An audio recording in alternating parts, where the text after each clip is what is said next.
When I married Andrew, he was working for my father, which was how we first met. Andrew and I decided that after our wedding, I would stay home, allowing me to delve into my hobbies like sewing and knitting. I cherished making him scarves and gloves every winter, gradually honing my skills until he proudly compared them to store-bought ones. This encouragement fueled my passion, and I envisioned sharing this hobby with our future child, a dream that brought smiles to both our faces. Andrew and I have been married for 6 years. Although we don't have children, we found happiness in our life together. Despite his demanding job, Andrew tries to carve out time for us on his days off, which means the world to me. However, there are moments when his work makes me feel somewhat isolated. 3 years ago, our tranquil life faced a challenge when I suddenly collapsed at home due to dizziness. Andrew rushed me to the hospital. I woke up to overhear him discussing my condition with the doctor. It was serious and something I would need to manage for the rest of my life, though not immediately life-threatening. The possibility of future episodes meant prolonged hospital stays were inevitable. Despite my anxiety, Andrew was there, reassuring me. During one of these hospital stays, I was reflecting on the many scarves and gloves I had knitted, now carelessly tossed aside, when Andrew, perhaps thoughtlessly, remarked, "I married you because you're the boss's daughter." His words stung deeply, awakening a realization within me. It was clear I needed to address this with him, to understand his true feelings, and to discuss how we could genuinely cherish our time together, just as we had planned in the early days of our marriage. Despite his reassurances, Andrew's comforting words during my hospital stay only partially eased my concerns. He held my hand, telling me not to worry and promising to visit whenever he could take time off from work. With him by my side, I felt a flicker of hope that everything might turn out okay, even though there were no guarantees. True to his word, Andrew initially visited almost every day. He would check on me, hold my hand, and even bring my favorite sewing tools to help me pass the time. Teaching him to sew became a delightful way to while away the hours, making the monotony of hospital life bearable. We chatted about daily trivialities and stitched together, enjoying each other's company. However, after about a year, these visits became less frequent. Andrew's presence dwindled from daily to only every few weeks. I assumed he was swamped with work and continued my sewing, focusing on a scarf I planned to give him during his next visit. Anticipating my discharge by the year's end, I also started knitting gloves to accompany the scarf, pouring all my affection and longing into each stitch. The day he finally showed up again, I eagerly presented him with the gloves, only to be met with a cold stare. "Are you still making these?" "It's annoying," he said bluntly, pushing the scarf I had made, still pristine and untouched, back into my hands along with divorce papers. His words cut deeper than any physical pain could. Andrew explained that he couldn't continue taking care of me, suggesting it was time for us to part ways. The divorce papers were already signed by him, signaling the end of our journey together. Even though I had sensed a change in our relationship ever since his visits became sporadic, facing the reality was heart-wrenching. I had always tried to convince myself that he was merely caught up with work, but the Andrew I knew, the kind, attentive one, wouldn't have let work stop him from supporting me. When he stopped coming without any explanation, I knew something was amiss. When I calmly asked him why he wanted a divorce, it wasn't because I was desperately clinging to our relationship. I realized I might have become a burden to him, and if the compassionate Andrew I married truly wanted this, I was ready to let go. This acceptance was painful but necessary, as it was clear the life we once dreamed of sharing was no longer possible. As Andrew's visits became sparse, I found myself grappling with the realization that the partnership he once promised seemed a distant memory. When I finally mustered the courage to ask him why he had changed so drastically, his response was shockingly blunt. "Isn't it obvious?" Ever since I married you, it's been one problem after another. I'm so tired of those scarves and gloves you make every year. Honestly, I only married you because your dad was my boss," he confessed with a harsh laugh that felt like a slap. His words revealed a deep-seated resentment towards the simple joys I cherished in our life together, joys that he now mocked as trivial and embarrassing. As Andrew vented his frustrations, I couldn't help but notice the luxurious, finely made scarf wrapped around his neck, a scarf I had not crafted. It dawned on me that perhaps he had never appreciated any of the gifts I had lovingly made. Maybe they had always been nothing more than an annoyance to him, a realization that stung deeply. After I fell ill and my father retired, it became painfully clear that Andrew no longer felt the need to maintain the facade of a caring husband at his workplace. During the first year of my illness, he had diligently visited, possibly to preserve his image at work, where he was often lauded for his dedication to his sick wife. This facade of a supportive spouse seemed to benefit him professionally, enhancing his reputation among colleagues.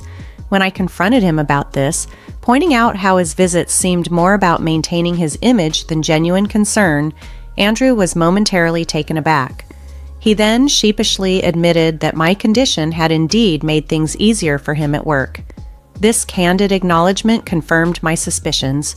To Andrew, my worth had been tied not to our shared life or the love I thought we had, but rather to how my situation could serve his interests. This harsh reality was a turning point, helping me see the vast gap between the life we had promised each other and the one we were living. Throughout my illness, Andrew had seemingly capitalized on the sympathy and goodwill of others. He confessed quite candidly how mentioning my condition at work garnered him extra praise for his supposed dedication and readily granted him breaks whenever he needed them. If I worked late, everyone praised me for being so dedicated, and if I needed a break, all I had to say was my wife is sick, he explained without a trace of remorse. His tone was almost boastful as he added that my illness had inadvertently paved the way for his upcoming promotion, dismissing his colleagues as fools who were easily manipulated by his story. As he spoke, I saw not the man I had loved, but a stranger with a cruel smile, revealing his true nature. Resigned and realizing the extent of his deceit, I quietly accepted the reality of our situation. "Well, if my illness was useful to you, then that's something. We probably won't see each other again, so take care," I said calmly, handing him the divorce papers. He barely glanced at them before taking them and leaving quickly, marking the end of our marriage. After he left, the weight of it all came crashing down, and I cried alone. Soon after, I was discharged from the hospital and returned to my parents' home. My father was furious when he learned how Andrew had exploited my condition for his gain. "I never expected him to act like this," he exclaimed, shocked by Andrew's actions. By then, however, I had come to terms with the end of our marriage and reassured my father, telling him that I wished to stay with them for a while. My parents were supportive, encouraging me to do whatever made me happy, which at that moment meant being with family. Before moving back with my parents permanently, I decided to visit our old house, only to discover that the front door lock was broken. Confused, we rang the doorbell and were greeted by a stranger. He informed us that he had bought the house a few months earlier and was now living there with his family. Although my parents were outraged, I chose not to cause any trouble for the new residents and left quietly. Unable to let go of the matter, I called Andrew to confront him about the house. He nonchalantly confirmed, "Yeah, I sold it while you were in the hospital, keeping the money as my compensation.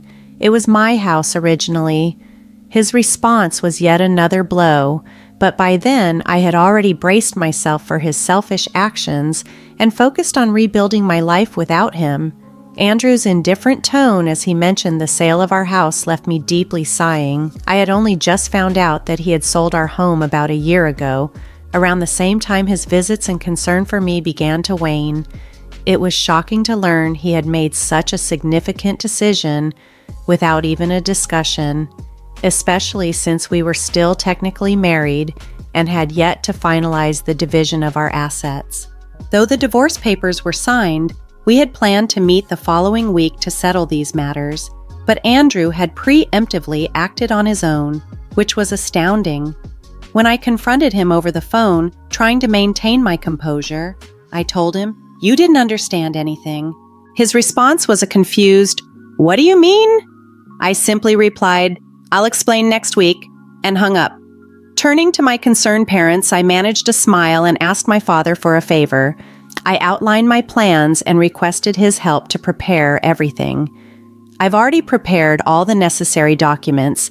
There's not much time before our meeting next week, but we'll manage," my father assured me with a slightly worried smile. As my father, he likely felt a mix of guilt for having introduced me to Andrew and anger towards him. His determination to support me was palpable, and I was grateful for it.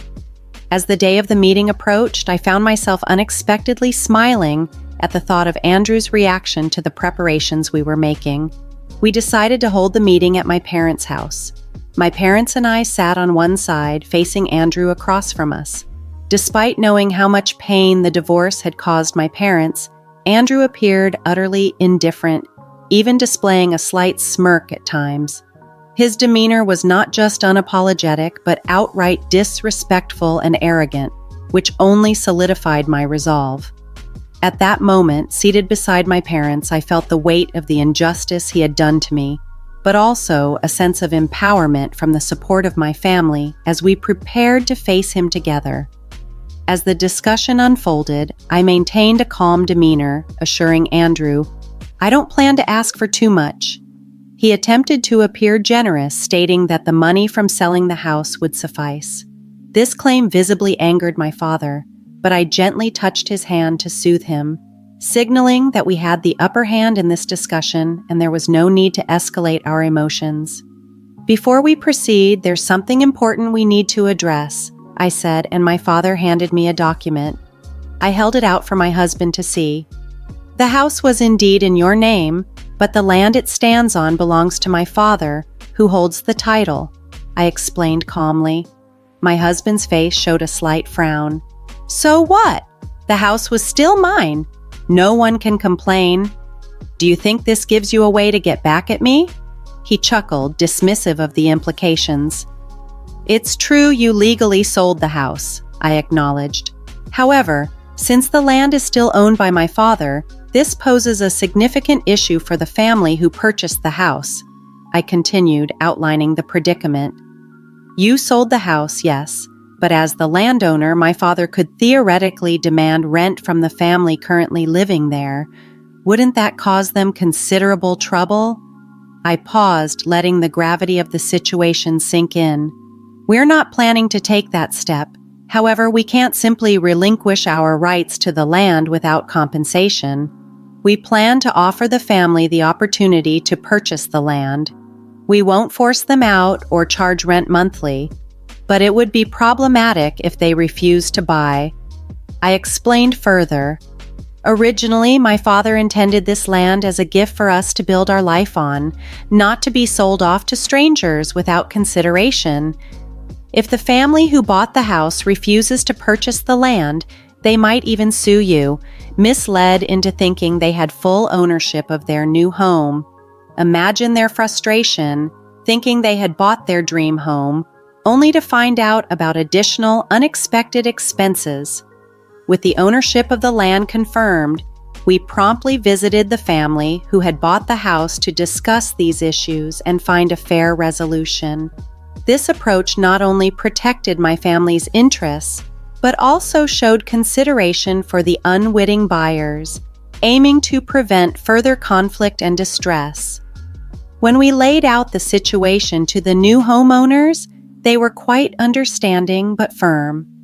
They recognized that any legal complications arising from the sale would fall on the seller, my husband, Andrew. They even mentioned the possibility of suing him if we couldn't reach a satisfactory agreement. Observing Andrew's pale face, I could tell he grasped the gravity of what was at stake. He could face severe financial repercussions. In a shaky voice, he asked, "What should I do?" I responded with a slight smile.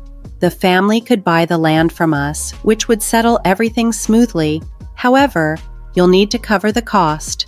Once they own both the house and the land, all current issues will be resolved. I continued, explaining the complications further. Given that they were unaware of the land's full value when they purchased the house, they might demand compensation from you. That decision is theirs to make. Also, the land is in a prime location, potentially worth more than the house itself. Even if you sold all your assets, it might not cover the costs. Alternatively, you could choose to buy back the house and cover the cost of the land, along with a relocation fee for the family. This would return both the house and land to your possession, and you could attempt to resell them. Though after paying the relocation fee, any profit would likely be minimal. I paused to let the information sink in before addressing another point. And regarding alimony, your actions have caused me considerable emotional distress. I intend to seek compensation for that, so keep that in mind. You've used me as a pawn for your career ambitions, and now that I see this clearly, I'm disgusted by everything you've done. I plan to pursue damages for the emotional distress it's caused me. While evidence may be limited and a victory uncertain, discussing this matter is crucial given your current predicament. My father, though retired, chimed in with a stern tone. I still have many connections from my career. I've been in touch with former colleagues who have shared your opinions and actions regarding my daughter. You're being looked down upon by everyone, Andrew. He shared this with a cheerfully grim smile, which finally seemed to make Andrew realize the seriousness of his situation. The combined pressure of potential legal and financial consequences, coupled with the loss of his professional reputation, cornered Andrew, forcing him to face these harsh realities head-on. The status he had built at work, using me as a stepping stone, was now crumbling around him. Sitting confidently across from Andrew, I clasped my hands together, my smile radiant and unlike any he had seen from me before, especially since our separation. Let's discuss what happens next, I began, my voice steady and assured. Andrew caught up in the gravity of the situation, managed only a strained laugh, his eyes brimming with tears. As the negotiations unfolded, it was clear that the advantage was mine. Andrew agreed to pay alimony and also to compensate for the land where our house once stood. We later explained this arrangement to the family who had bought the house, ensuring they were treated fairly and understood the new terms. In the end, the results were favorable for everyone except Andrew, who found himself losing everything. The rumors my father had subtly spread throughout his company compounded his losses, eroding his status and halting any chances of a promotion.